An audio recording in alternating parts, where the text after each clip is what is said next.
Hey everyone, welcome to the second webinar of Magic Benelux, XPA second gear going CE/CD. Again, a great audience and a community joining this webinar. That's good to see. Some of you got also the white paper and brochure, and afterwards, after this webinar, all of you will get it again, so you can go through it. Today we are with Yuval Lavi, the CTO of Magic Software, Yuval Asheri, VP Product Magic Software, and me, Duzy Ahmad. I am responsible for the marketing for Benelux.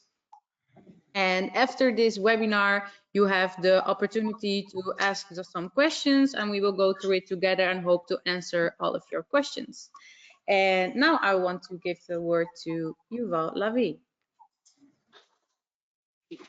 Hey guys, thanks for joining us. Very happy to see that we have a big audience joining us. We are moving, as Duzy mentioned, to the second gear, going a little bit faster, going to some new things, some things that maybe some of you knows, and maybe some of you are less familiar.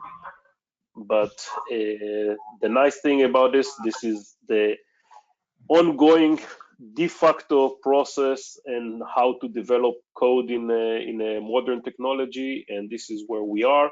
So I really hope that you will enjoy looking and learning everything that Yuval Asheri will share with you. Please ask questions as much as you want. And we'll try and answer everything. If we cannot do it in this session, we will do it afterwards by email. But please raise any questions. Thank you for that. Yuval, are you going to share your screen? I thought it was a minute. It's not shared at the moment.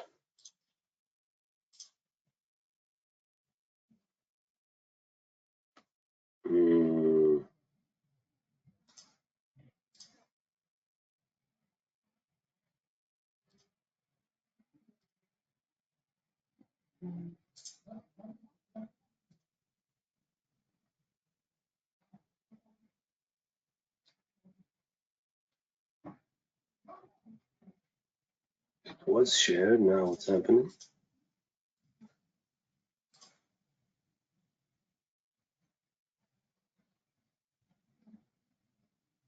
I made you the presenter, so you should be able to present your screen now. Okay. Yeah. Mm-hmm. So, should I start, or do you have anything else to say about I think you can jump into the. Okay. All right. Thanks everybody for joining us on this second gear webinar. Like Yuval Lavi and Duzy mentioned, you have the chat window in order to place your questions. Feel free to place them as we go throughout the presentation, so that you won't forget what you wanted to ask, and you can of course write it in Dutch if you so feel comfortable with it, or in English. We will have Duzy help us in translation if required. So let's get started. What we're going to do today, we're going to say a few words about what CI/CD is. Like Yuval mentioned, the modern development environment. This is the way the world is actually behaving now in terms of product and application development. We'll go through that a bit. We will deal with what Git is as a version control system, a bit of the concepts, and demonstrate it.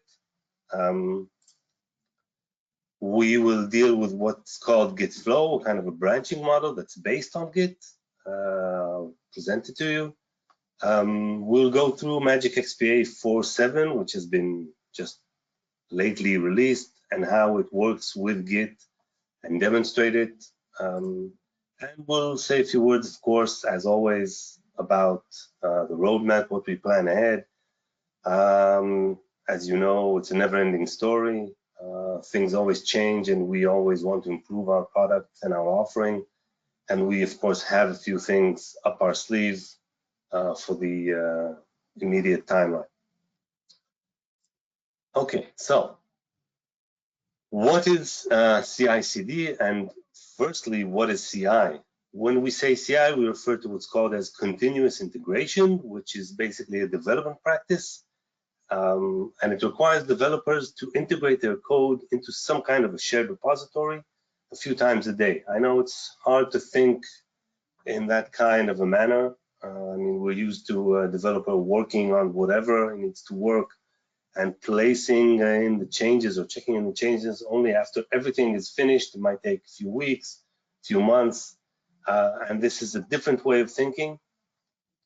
And in continuous integration, the developer checks in his changes several times a day or maybe once a day. And then each check-in is verified by some kind of an automated build, what we call a pipeline. And this allows early detection of problems. Now, this is again a term that is widely used in the world, what's called DevOps. Widely used today around the world, and we as Magic believe that we should offer a product that is built for continuous integration as a development platform. You can see a nice quote from Gartner saying that continuous integration and its next step, which is called continuous delivery, which is bringing again the same application or the same product ready for delivery, ready for testing, and then ready for production in very, very frequent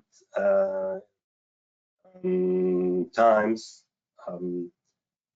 So that, again, this is the future, more frequent releases, that each release doesn't contribute a lot, but over time, this procedure creates a very large value for all of the stakeholders. So what challenges that are right now we're facing are we trying to solve with what's called continuous integration? So first of all, the decentralization of software development. You know, nowadays, a single project is developed by a few programmers, a few developers. They might be sitting in different places. They're doing work in parallel. They're not looking at what the other guy is doing. They're simply doing their work. And look at open source projects where you have even thousands of developers working on the same project. So some kind of procedure has to face this kind of development environment. And this is why CI comes into place. This exactly solves this kind of situation. The business demands fast changes. Today, you require a change to be implemented in a matter of days or in a matter of weeks. And again, it's not like we had previously before you wait a few months. Software has to be released very, very soon. And actually, this is why we go back to the first reason where developers develop features in parallel, because again, the business demands real fast changes. The detection of bugs. You know, you can look at the same bug, and if it reaches the production stage, it suddenly becomes critical and stops the whole production environment. Whereas if it's found in a very, very early stage, it's considered a minor bug, the exact same bug. So we would like to find bugs as quickly as possible and as closely as possible to the time that they were actually born. So again, this in this manner, continuous integration really helps us a lot in minimizing the time between the period where a bug is born and the time where the bug is found. And lastly, I'll refer to what's called the integration hell. Now, what happens is that sometimes a developer writes a feature, and it's quite a big feature, and by the time he's finished writing everything, when he needs to merge the changes into the main development line or the main piece of code, then the integration hell starts. Then we see all kinds of problems, and code has been changed already. So we try to eliminate what's called the merge shell or integration hell by using continuous integration, and therefore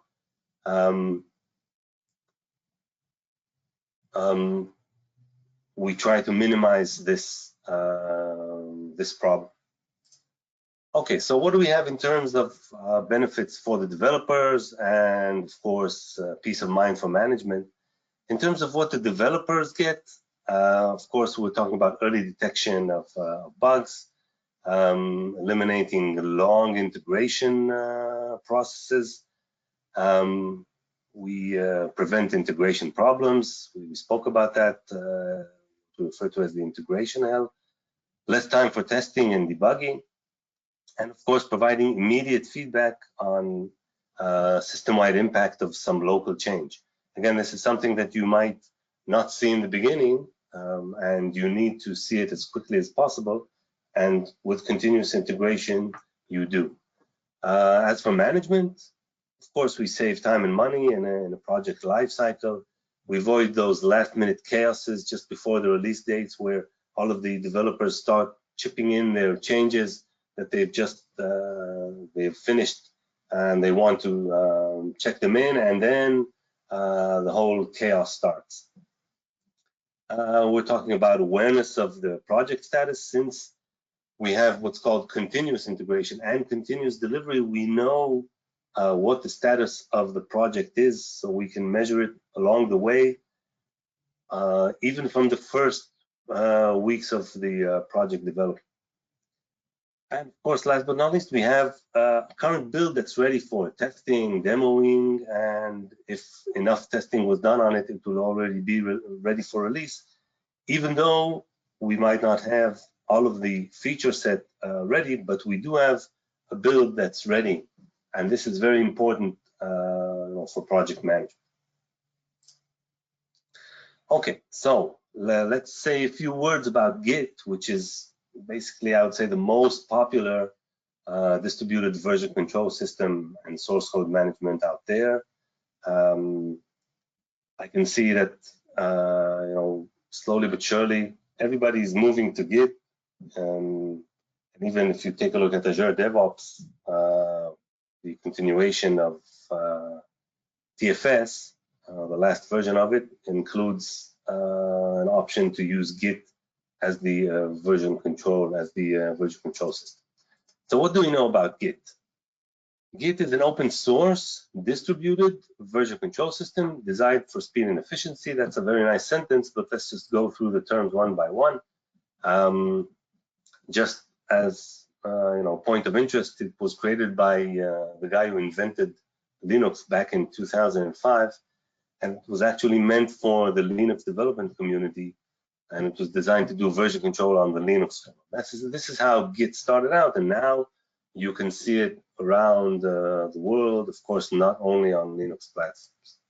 So Git is, like we say, open source, first of all, which means that if you like, you can go to wherever the sources are stored of the Git project. It's an open source project, and you can see what's going on there. You can have a look at the Git source code. So it's open source. This is an interesting fact. Not that I assume you would rush to the web and have a look at the sources, but it's an open source project. It's been there for years, and it works like a charm. It's a distributed version control system. Now, let's see what that means. So what is the difference between a centralized version control system and a distributed version control system?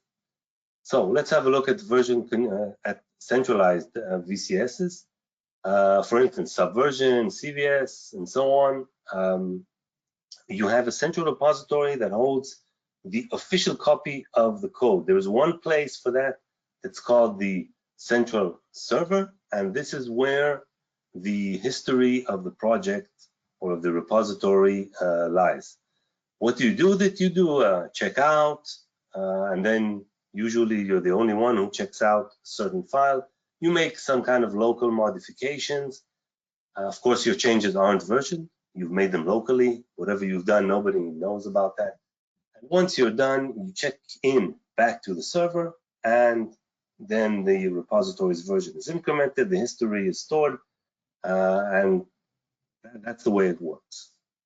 Of course, if something happens to the central server, then you have a bit of a problem. Looking at Git, which is a distributed version control system, in Git, you do check out from central repository in the form of cloning.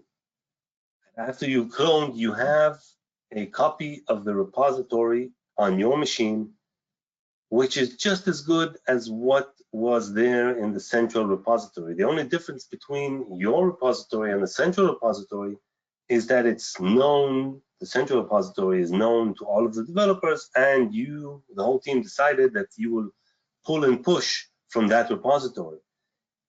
In all other aspects, it's exactly the same. If something happens to the server repository, you can just take your repository and clone it back to the server repository, which is just another machine, which is accessible to everybody. So, like I said, your copy is as good as anyone else's copy of the repository. Now, most of the operations are local. You do a check-in, check-out from the local repository. You commit your changes to the local repository. The history is kept in the local repository. And when you're ready, you can push back changes to any other repository, and specifically to a central repository that you've decided that would keep all of the changes in one place. Okay, Git is designed for speed and efficiency. This is because basically almost every action is local. You can actually, there's almost no need for network access for almost all of the actions. You can actually clone a repository and go sit in a train for quite a few hours, do all of the development work, create commits, make changes, and your copy of the repository will be ready for pushing once you have network access, and all of your changes, everything that was logged by you will be pushed into the remote server. Okay, a few concepts. First of all, what's called the how Git manages folders. Basically, when you decide that a certain directory is under Git, then Git manages that directory and all of its subdirectories, unless you explicitly mention otherwise through a configuration file called .gitignore. It's a file that says which files will not be managed by Git, but if not specified, then all of the files in that local directory are under Git. You, of course, need to decide which files belong to the Git repository. And I would say the different files that are the project resources are candidates for being part of that Git repository, so that Git controls their content. Now, again, I'm saying this because when we look at a project, then we look at, or actually at the Git repository, we look at a big directory that would include a set of projects. They can be Magic projects, they can be Angular projects. We look at that as the solution. So the Git repository represents a solution, and under that you would find a few directories that represent your Magic projects, maybe some components, again, maybe HTML files, Angular files, whatever is a part of your solution that is provided as a part of the application. So again, Git is the right tool for managing this kind of a solution. Like I said, the project sources, for example, the XML files in a Magic XPA application, they're not the only resources, as I mentioned before. What is a commit? Now, when we, in Git, we refer to a commit as some kind of an atomic change in the project. So when a developer wants to fix a bug or enter a feature, this might be translated into a set of commits. First commit that might create the infrastructure for the change, and then another commit that would have some kind of logic to it. So again, a commit is a set of changes to a set of files.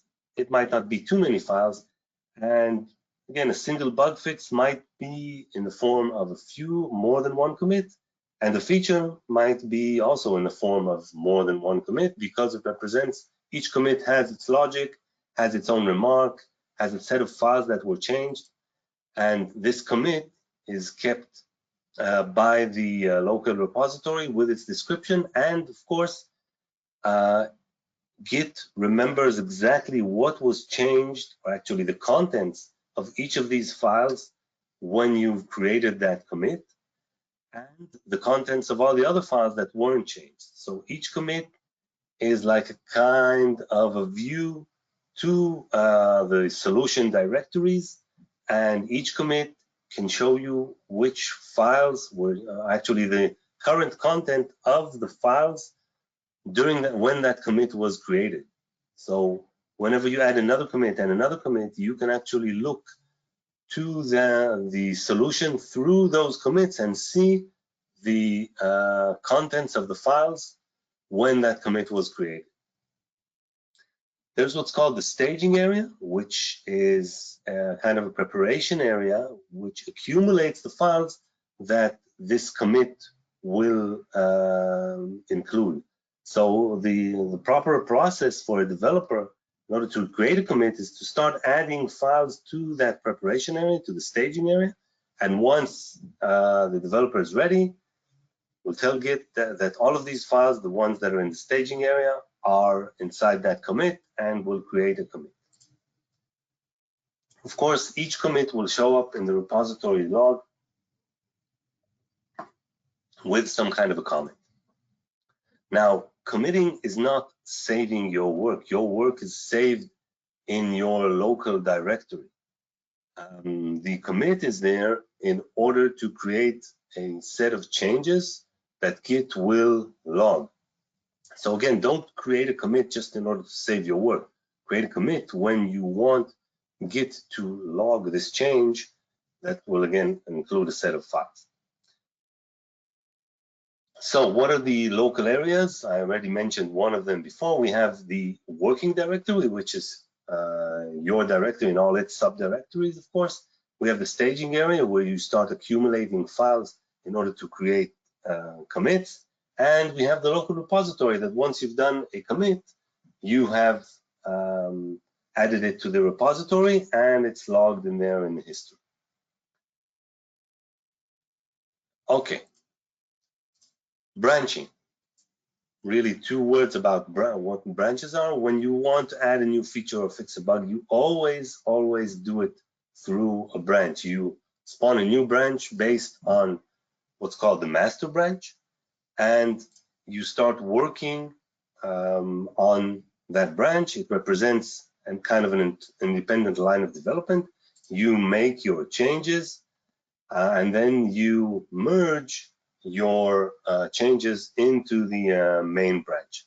Now, when you develop in branches, you can actually work on them in parallel. You can create as many branches as you like.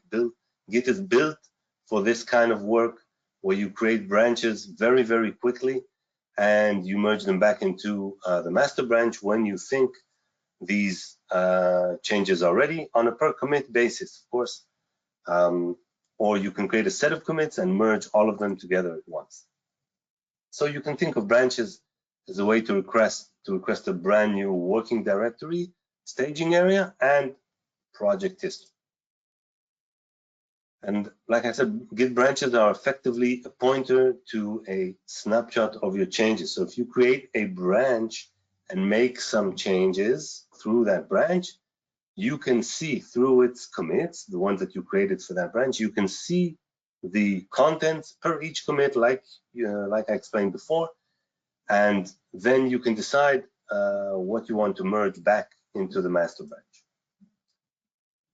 Of course, you have interaction with the remote repository, which I mentioned before. So you have the git push and the git pull commands, which allow you to retrieve and push your repository into a different repository. It can be a common remote repository. It can be any repository out there that's accessible to you through HTTP or through SSH. And usually it would be a kind of a common repository which all of the developers can push and pull. Okay, so let's see how see a small demo of Git so that we can. Okay, so I'm just going to use two sets of files as my first HTML, sorry, my first website. You can see it here. This is my website. It's just an HTML file and a CSS file. Let's just put them into Notepad++ so we can see what's going on. And we will, first of all, turn this directory into a Git repository. So let's just quickly do this. I'm doing this through command line so that you'll see the commands, but there are lots of interfaces to Git. Even through Windows Explorer, you can, if you have some kind of a Git plugin installed, such as Tortoise Git, you can run it from almost any. So we'll do a Git initialize, and now you can see that Git has created a .git directory in this directory, and from here on, it will know every change in every object in this directory, inside this directory, the object directory, and it will store all of the information there so that any change will be visible through commits, of course, like explained. So now we're going to create an initial branch and an initial commit. So we will just do a git add all of the files to the staging area, and do a git commit, add a remark, just initialize. So now, if we do a git log, we can see that we have the first commit. If we do a git branch, we see that we have one branch called master branch, and these two files are included, the two files that we have in this directory. This is our Git repository, very simplistic. Now I want to make some changes inside this repository. So what I will do is I will create a branch. So we'll start with some developer who wants to make changes in the colors of this HTML site. So we'll do a git branch colors. And now if we have a look at the branches, we have two branches, but I'm standing still on the master branch. I haven't switched in between branches. So I will switch.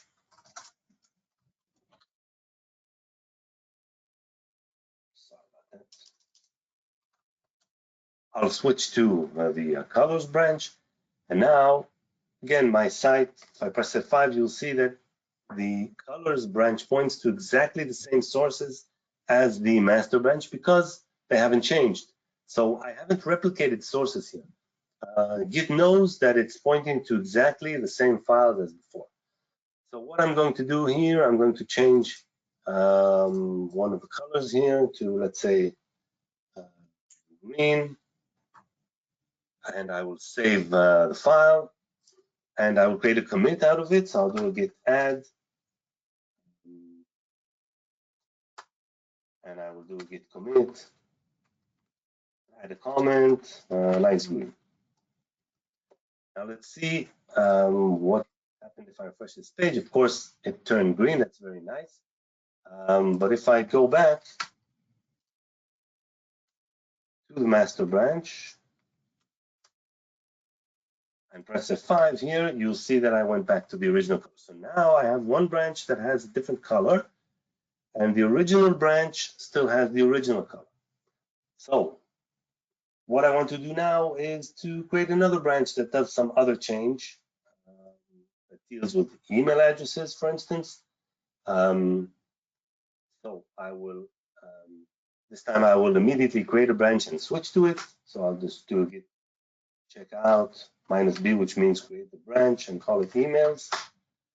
So now I've switched to the emails branch. So if I do a git branch, you will see that there is the master branch, the colors branch, and the emails branch, which I'm standing on. Again, I'll press F5 and you'll see I still have the old color and I haven't changed any emails, but I will go to the HTML file and just change my email address here and write something else.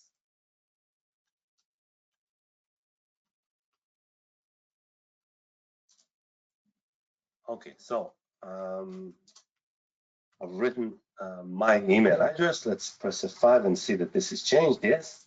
So I will now decide that I want to make a commit out of it. I will add the file to the staging area and do a git commit.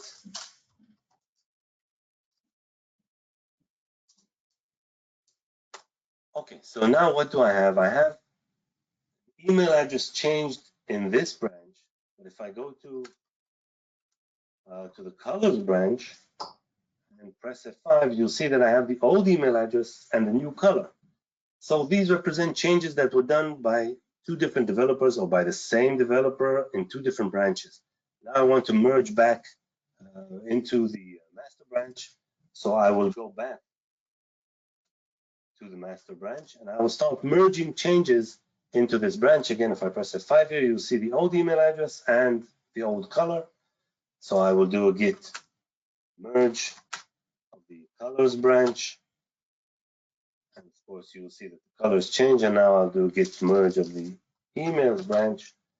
And now I have everything changed here. Of course, this is a very simplistic example. It doesn't relate to things like conflicts, to changing the same file, but this is all supported by Git very, very strongly. And you'll see later on how we deal with Git and magic sources, which is again a different one. So this is Git, just as a touch. You should start playing around with it. You can install it. Of course, it's free for installation. You can install and play around with it. Okay, so let's go on to Git Flow. This is a branching model, actually a set of guidelines that you can follow when using Git. Again, it's just a set of guidelines, not rules, but we were introduced to this branching model and found that it's very convenient. It explains to the developer what branches should exist and how to make changes.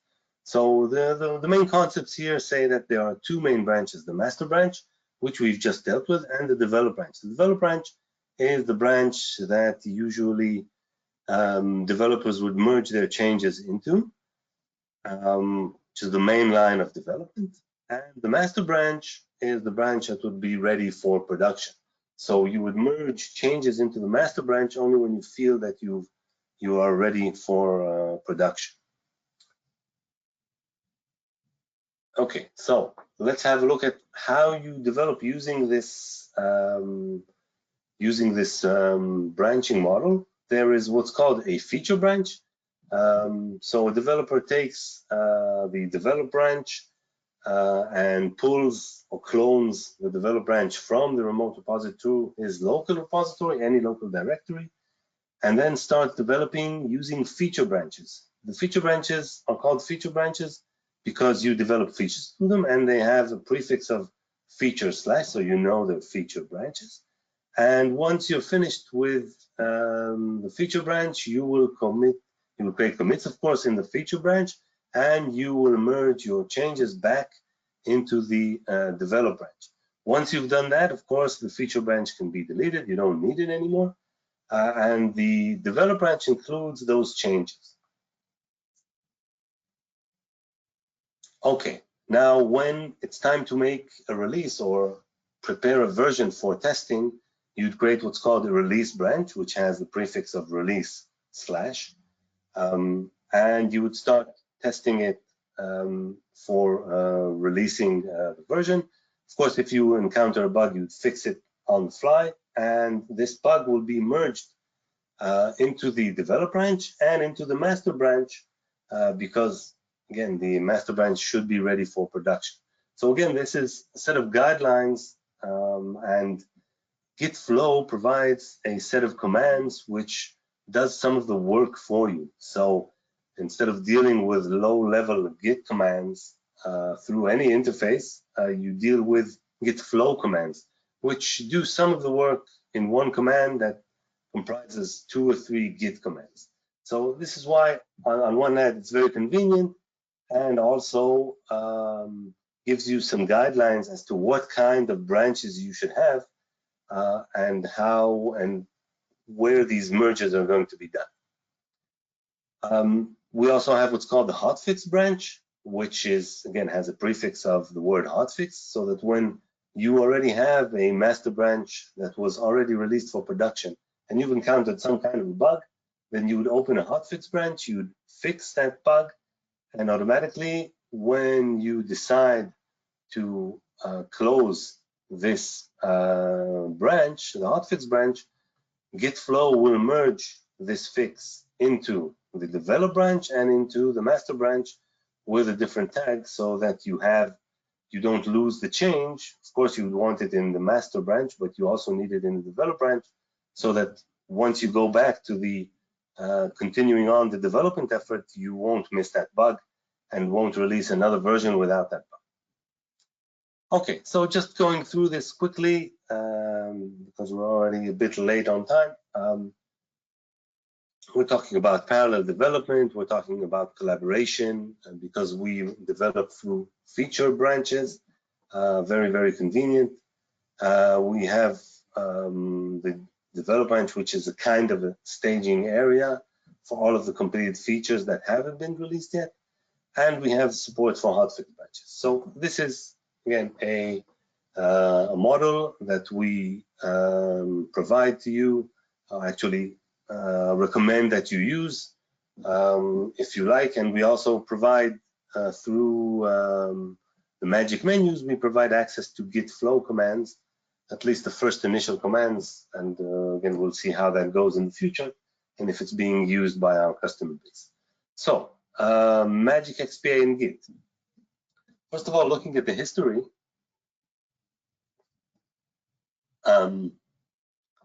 with version control systems, if you remember going back to version 9.4, we had team development, kind of a proprietary system for multi-user development. And then we moved on to, starting with Unipass 1, we moved on to MSSCC compliant plugins for version control systems. There was CVS, Subversion, VSS, TFS, which is the continuation of the VSS. And I think most of our customers right now are using TFS. And I assume that all of them will move to Git at some stage or another.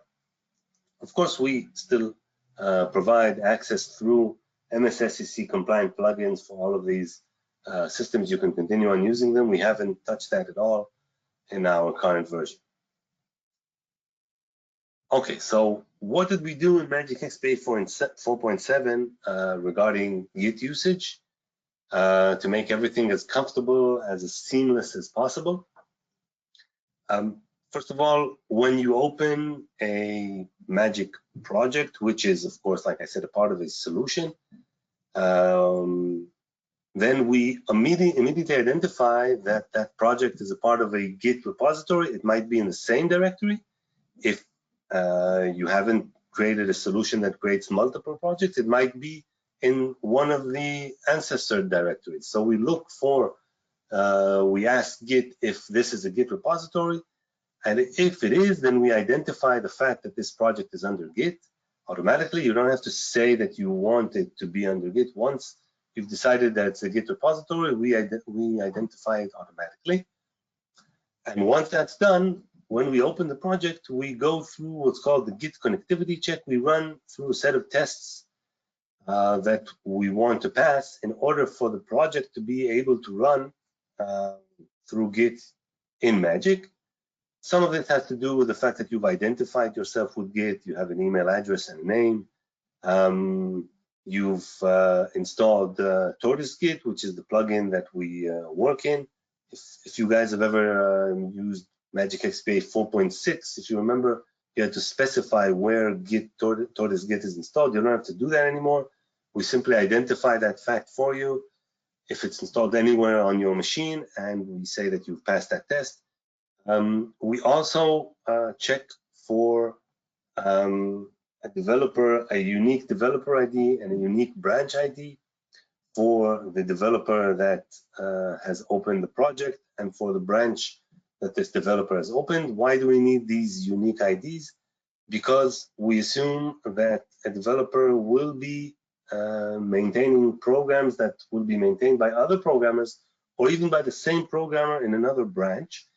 And when you change that program and you add a virtual, you add an expression, you add anything or change anything in that XML file, in that program, then you will be given what's called an ISN, an internal sequence number, which is a unique identifier that identifies that object. Now, previously it was unique on a per program basis, but now you need it to be unique on a project basis. So we need to, that ISN, we have changed our product, well, in version 3 already, that when you have a unique developer ID and a unique branch ID, we take these and we use them in order to build that ISN so that it will be unique. So part of this connectivity check is to give you a unique identifier, you the programmer, you the developer, and that branch that you're using. So what we do is we access the remote repository where we store certain file that includes these IDs, and we provide them to you. So you do need, while you're in the Git connectivity check and you're actually opening the project for the first time, you do need to have access to a remote repository in order to retrieve a unique developer ID. So this is, like I said, something that we do automatically through the Git connectivity check screen. You'll see that in a moment. Like I said, we offered Git Flow commands through the version control menu. We automatically identify the fact that a branch has changed. You might have changed it from within Magic, but you also might have changed it through command prompt or through the Windows Explorer and used Tortoise Git from outside Magic and simply replaced the branch because this is what you wanted to do. So we automatically identify this fact, and as a consequence, refresh the Magic repositories that are part of your project. We also added some logging for Git so that you'll be able to see what's going on in the background when we work with Git. We have quite a set of batch files that do all of the Git work for you and allow for enhanced logging. If there is any problem that arises and you don't know what's happening, you can actually see everything inside the Git log file by allowing for a special flag and looking at the log. Okay, now, what is the compare and merge tool and why do we need it all together? Like I said, the Magic project is a set of XML files which describe your application logic.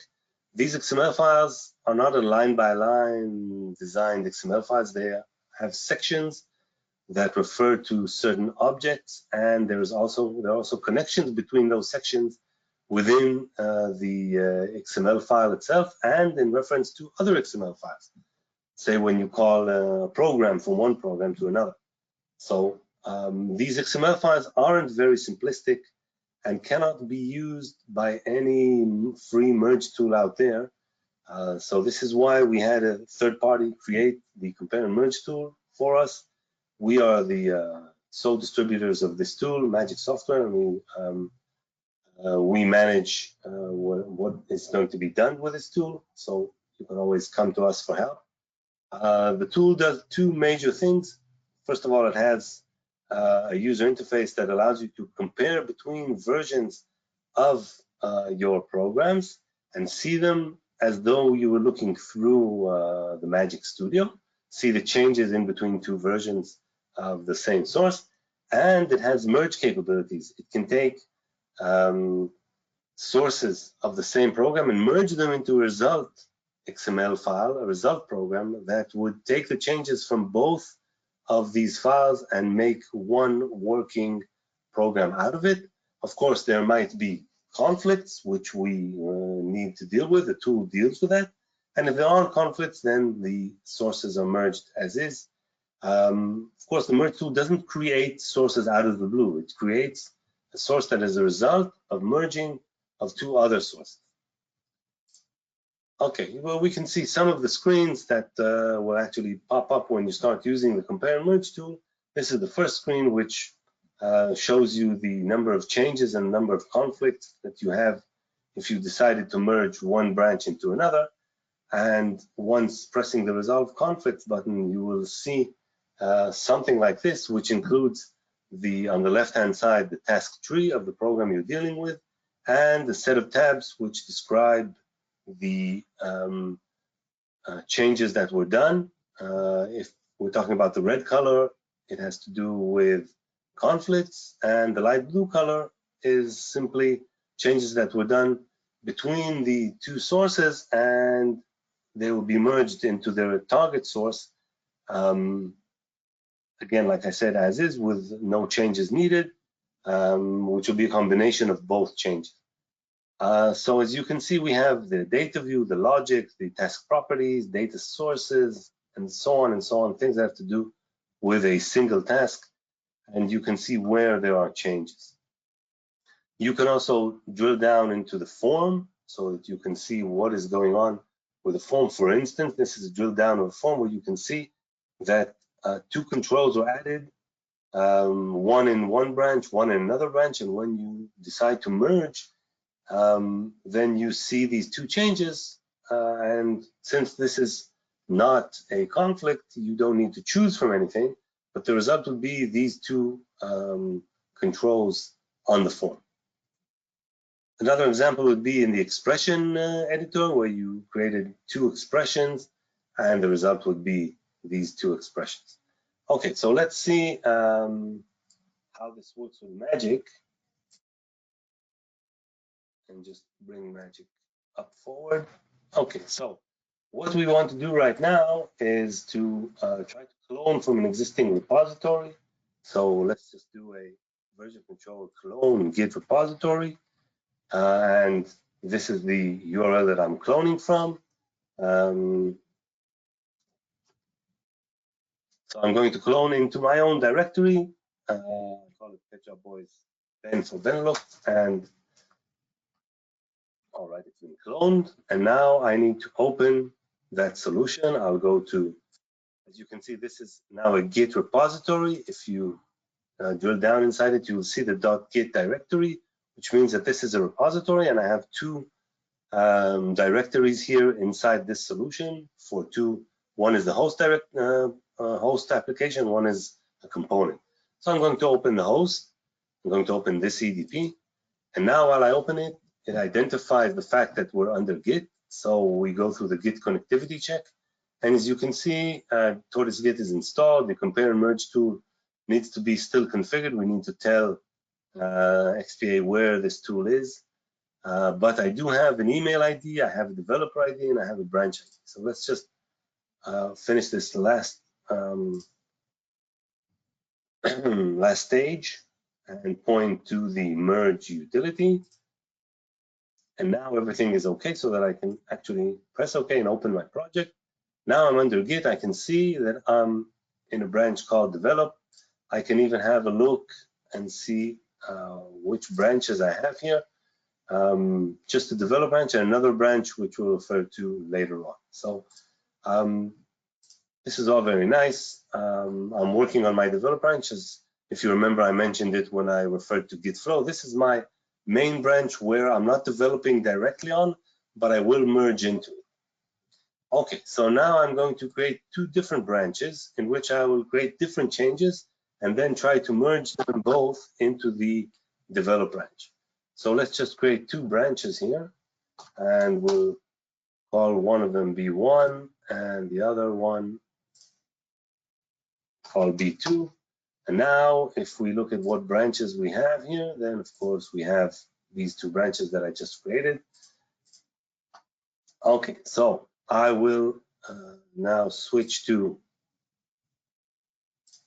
branch B1 and make some changes. Again, like I said, when switching between branches, we identify the fact that the branch has changed. We also refresh the repositories. Since this branch was just created, there is no change in the repositories. It points to exact same XML files and nothing has changed.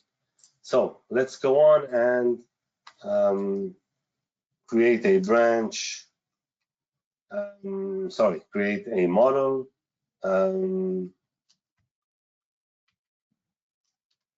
and it will be a radio button. So I just created another model for the sake of adding another model. So you see I have 28 models here, and I'll go to a certain program, take this one and browse into it. You see that I have all kinds of logic here. I'll make some changes. First of all, let's start with an expression. I will expression editor. Okay, I will create an expression that I will call it XB1, just so that we'll know that it's coming from this branch. I will also change an existing object inside the program, so that later on I will do exactly the same change in another branch and see what happens, because I've changed the exact same object and these two changes are a conflict in some way. So I will call this column customer ID local instead of just customer ID. Later on I'll make another change that will be a bit different. So I've made this change. I will also add a user event.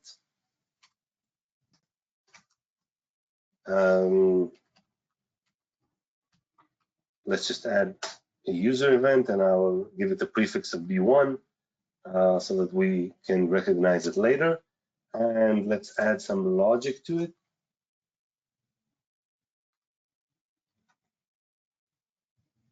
Oops, sorry.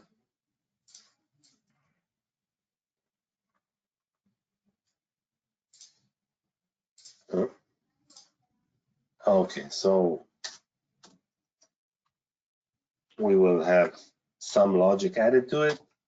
That's fine. And let's just do one more thing. We will add another virtual. Let's call it V1 and place it on the form.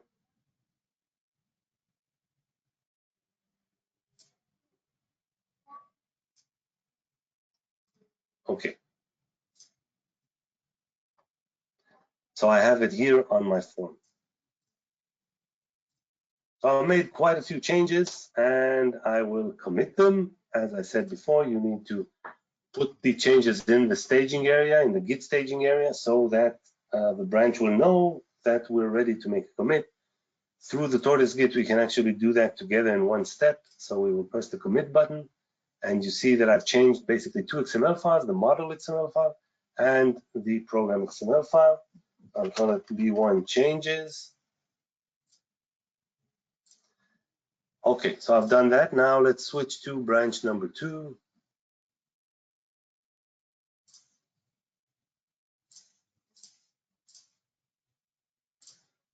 And now you can see that the model repository is back to 27 because I don't have another model here. I will create a checkbox.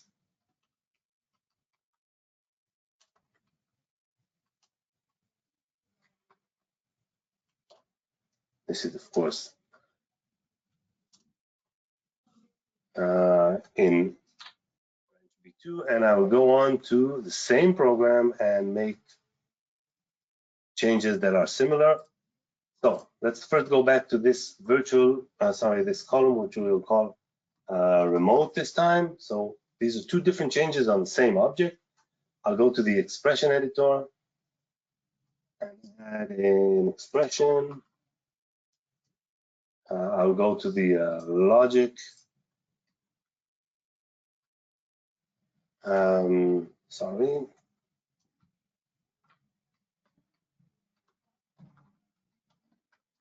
And create an event.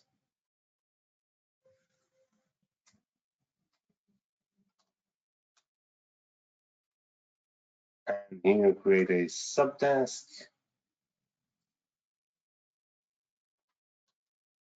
Okay, so I've created a subtask here. Okay, so I've done my logic. And one more thing, I'll create a virtual which is called B2, V1,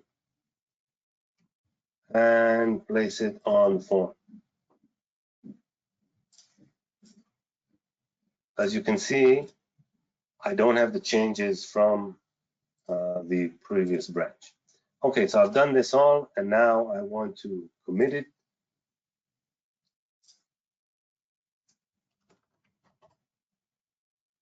And again, these exact two files are being changed. I've done this. Okay, sorry. And now I will go back to the master, to the develop branch.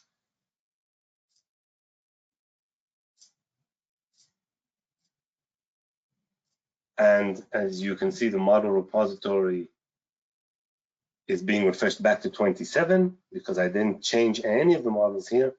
And I haven't made any change in this program number 24. I have none of the changes that I've done before. So now I want to start merging these changes one by one from the two branches. So I will start off with merging B1 into the develop branch, and you can see the models and the customer list have changed. That's fine.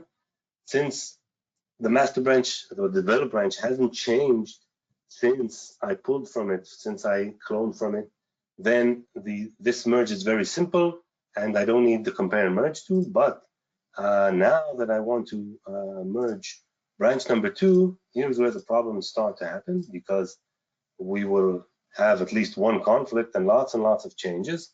And now you can see that I have this screen. I have 15 changes and one conflict. I'll press the resolve conflicts and get this nice screen. And now you can see that I have the task tree on the left-hand side. And what you can also see is, let's deal first of all with the conflicts. I have one side that says from the B2 branch that says the column name is supposed to be custom ID remote, and here it says it's supposed to be custom ID local. So which one is it? Here the developer has to choose between the options, either local or remote, because we changed a single object that has an identical ISN, and we need to choose. This is the conflict. So I chose local. That's fine. Having a look at the logic, for instance, you can see these two event handlers, that at the end of the day, the result will be that these two handlers will be in the result source. I can, of course, choose to have one of them, but I don't need to. We have the form, the expressions, again, the result, which would be the two expressions together, and the user events. Let's have a look at the form. And if we drill down to it, we will see that we have a result of the two controls that were changes from the two branches that I entered. So now all I need to do is to press the merge button, and the compare and merge button will do the merge for you. So you've seen the compare capabilities, and now you've actually seen the merge capability. Now, if you look at what happened, the models XML file would include these two models from both branches. And if we look at the program that was merged, we see that we have, of course, the two virtuals. We see that the conflict that we chose, the name would be local and not remote, because this is what we chose. We see the two handlers, B1 and B2, go to sleep. We see the expression editor with these two expressions. And if we have a look at the form, we see these two controls which were entered from these two branches. And of course, the two variables that were defined. So everything is connected here. All of the connections between the different objects are kept intact. And this source is a valid XML for XPA. Okay, so this was a first look into the compare and merge tool. Since we're already late, let's try to finish this off as quickly as possible so we'll have time for questions. Regarding the roadmap, we have a few things that are already, some of them are already in place and some of them planned. We have the Magic Optimizer.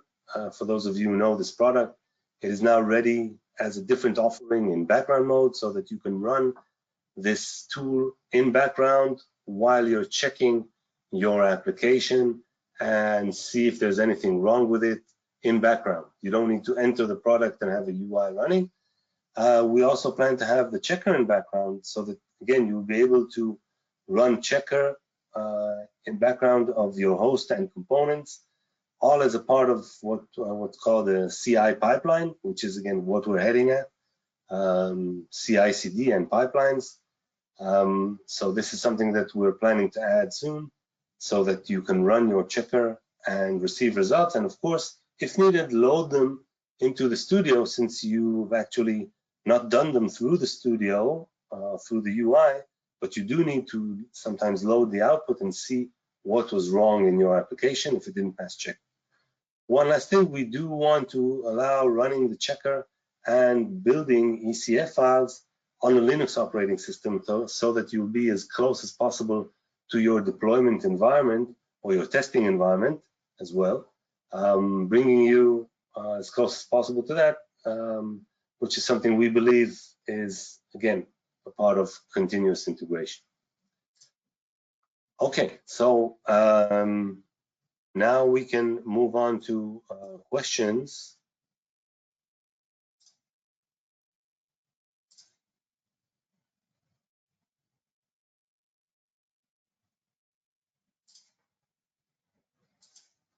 Okay, so wait a minute, I'm trying to go over. Yes, we are back.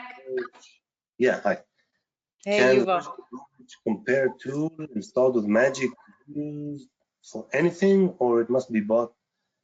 Yes. Okay, so there is the compare and merge tool doesn't come with Magic. It can be downloaded from the downloads area, and you can also ask for a 2-week eval license, but other than that, you need to buy the full version of it, and you need to have compare and merge licenses as the amount of developers that you have, or as the amount of licenses you have for the development environment, because we assume that all of them would be in need of using this tool in parallel. So, yes, the compare and merge tool is separate, and it needs to be bought in full.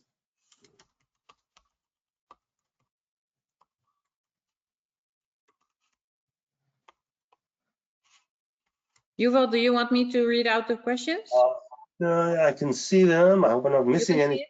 Why using Git Flow if speed CI/CD is your goal instead of trunk-based development? Okay, Git Flow, like I said, is just, first of all, we do recommend strongly that you use branches for developing. Git Flow is just another model of branching.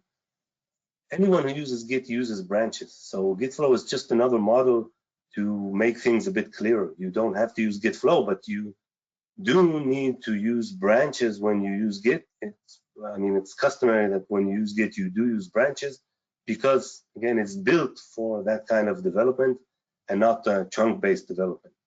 It's much clearer and brings clarity, and of course allows for continuous integration.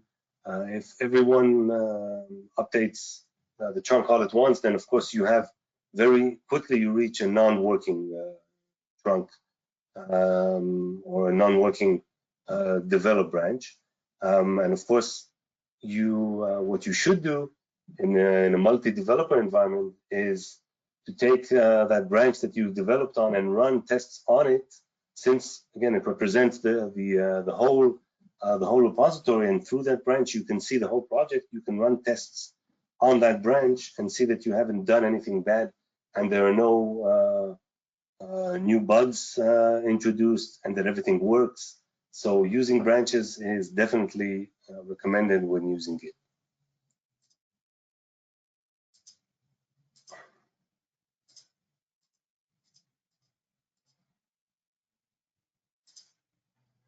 Okay. I'm trying to see. Duzy, can you read out the questions? I can't. Yes, Yuval. What was the last question you answered was about the Git flow? Yeah. The second question is from Rob Westland. He asks us, how do you deal with the DB changes? Okay, so again, DB changes require usually two sides to the story. One would be a change in the Magic repository, and one would be a change in the database. This is done really differently. I've seen by all kinds of software houses where some of them would provide you with the DB statement that changes the database within the application. Some would do it through an external script. But in any case, of course, the branch that you're working with has to somehow fit the database you're working with. So if two developers make changes to the same table, these changes are considered by compare and merge. The single entry in the data source repository is considered one object. So there are limitations to changes that you can do in parallel to the same table. So that brings a bit of protection on, but again, you need to decide how you want to implement those changes. But of course, the data repository structure has to fit exactly in Magic and in the database, and you need to be aware that it fits, of course. This is indeed a good point, which you need to decide how you implement that. Which is, by the way, a question that needs to be asked anytime you make a change in your database and your customer has, or your test environment has a certain structure and your deployment environment has a different structure, and you need to implement that in your application. All right, Rob, I hope that answered your question. I have another question. I have a question from Gijs van Ballengooien. Does the Git integration work without the compare and merge tool? Okay, that's a good question. Of course, you can use Git integration, but with Magic XPA, it doesn't work in the sense that we won't pass our Git connectivity check because we need the compare and merge tool in order to do any merging of sources. You can't, if there is a conflict, you can't just use any other merge tool out there. So the answer is you need the compare and merge tool in order to work with Magic and Git. It's a must.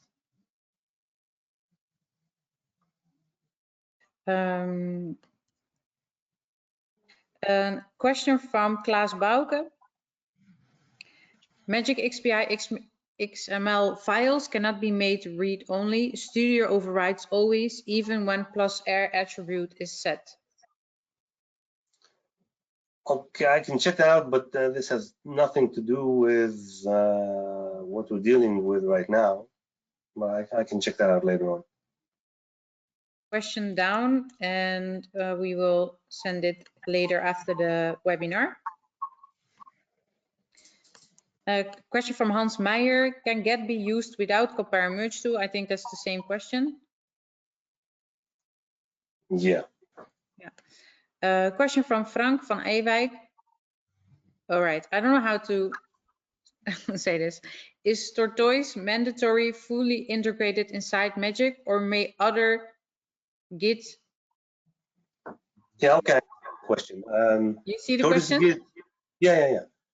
Right now, Magic XPA knows how to use Tortoise Git only, so that's why it actually checks for the installation of Tortoise Git while opening a project under Git, and will not pass the Git connectivity screen if Tortoise Git isn't installed.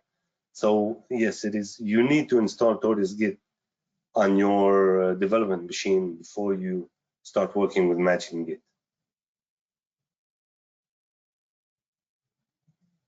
A question from Hans Meyer again. Continue to support of TFS. Yes, of course. Hans, continue to support TFS through the MSSCC compliant plugins the way you're working right now. Nothing will be changing that aspect.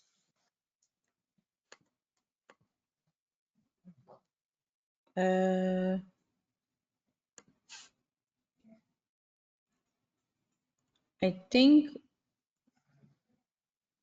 another question, using Git with rebase or not? Okay. That's a nice question for advanced users. And it has basically nothing to do with Magic XPA, but the question of rebase versus merge is a good question, and if you browse through the web, you will see lots and lots of opinions on what to use when. In general, the answer would be that there are certain situations when you are in a branch, in a local branch, and you want to merge from the developed branch into your branch, you would use rebase, but when you go back to merging from that branch back into the developed branch, you would use merge. This is what we feel was the best combination, but again, this is something that is a bit too early to discuss here, because no one here in this forum has seen the difference between merge and rebase in Git. But it's a good point that you should relate to before you have your development procedure written out for you. And of course, you're welcome to consult with us on that. Okay, thank you, Yuval. All of the questions are answered now. If you have any further questions afterwards, you can always email them to us. All right, thanks everybody. Thank you, everybody. This video will also get online on our YouTube channel, so you can look it back afterwards. We will send the link to you. Yuval Asheri, Yuval Lavi, thank you so much for the webinar and helping us with this. Thank you. Keep safe. Yes, stay safe, everybody. Bye-bye.